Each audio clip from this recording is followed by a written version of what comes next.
बहुत समय पहली बात है दोस्तों, एक मानसरोवर जो जंगल के बीचों बीच था और आम लोगों से बहुत दूर। उसमें बहुत सारे सफेद हंस रहते थे। इन सफेद हंसों के बीच दो स्वर्ण हंस भी रहते थे। वह दोनों हंस बिल्कुल एक जैसे दिखते थे और दोनों का आकार भी अन्य हंसों की तुलना में थोड़ा बड़ा था। दोनों समान रूप से गुणवान और शीतलवान थे। फर्क था तो बस इतना कि उसमें एक राजा था और दूसरा उसका वफादार सेनापति। इन्हें भगवान का आशीर्वाद प्राप्त था कि इनकी मर्जी के खिलाफ इनके मानसरोवर तक कोई भी व्यक्ति पहुंच नहीं सकता था। अगर वह ऐसा कोई व्यक्ति करता तो वह जंगल से जिंदा वापस नहीं जाता था। सभी योग पुरुष ज्ञानी व्यक्तियों को यह बात पता थी। कभी न कभी आसमान में उड़ते हुए उन हंसों को लोग देख लिया करते थे, पर कभी कोई उनका पीछा नहीं करता था। एक राजा को यह बात पता चली। इन हंसों के विषय में सुनकर बड़ा प्रसन्न हुए और मन ही मन यह ठान लिया कि मैं इन हंसों को किसी भी तरह से पाकर रहूंगा। उस राजा ने अपने राज्य में एक बड़े ही सुंदर तालाब का निर्माण करवाया, जिसके आसपास बड़े ही सुंदर फूल और पौधों को लगवाया। इस तालाब में अलग अलग तरह की मछलियों को डाला गया और जलीय पक्षियों की सुंदर प्रजातियां भी वहां बसाई गईं। साथ ही राजा ने वहां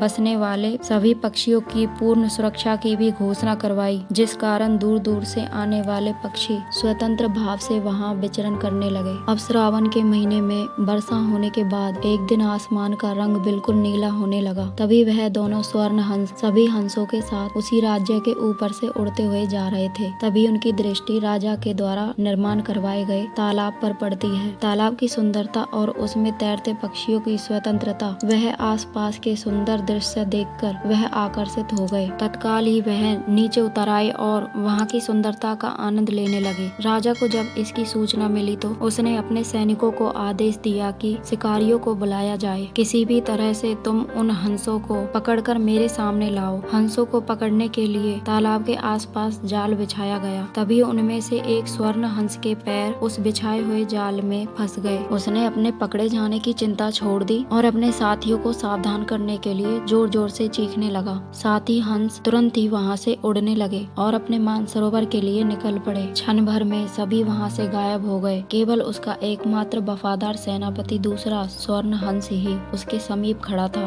हंसराज ने अपने सेनापति मित्र को भी उड़ जाने की आज्ञा दी, लेकिन उसने आज्ञा नहीं मानी और अपने हंसराज मित्र के साथ ही जीना मरना उचित समझा। जब एक शिकारी उन हंसों के करीब पहुंचा तो वह आश्चर्यचकित रह गया, क्योंकि पकड़ा तो उसने एक ही हंस था, फिर भी दूसरा उसके सामने निर्भय होकर खड़ा था। शिकारी ने जब दूसरे हंस से इसका कारण पूछा तो वह और भी हैरान हो गया, क्योंकि दूसरे हंस ने उसे यह बताया कि उसके जीवन से बढ़कर उसकी वफादारी और स्वामी भक्ति है। एक पक्षी के मुख से ऐसी बात सुनकर शिकारी का हृदय परिवर्तन हो गया। वह एक मानव था, किंतु मानव धर्म के लिए वफादार नहीं था। उसने हिंसा का मार्ग अपनाया था। वह दूसरों के प्राण लेकर अपना जीवन निर्वाह करता था। अब जल्दी से उस शिकारी ने उन दोनों हंसों को मुक्त कर दिया। दोनों हंस कोई साधारण हंस नहीं थे। इन्होंने अपनी दूरदृष्टि से यह जान लिया कि वह शिकारी राजा के गुस्से का भागी बनेगा। अगर शिकारी ने उनकी जान बख्शी है तो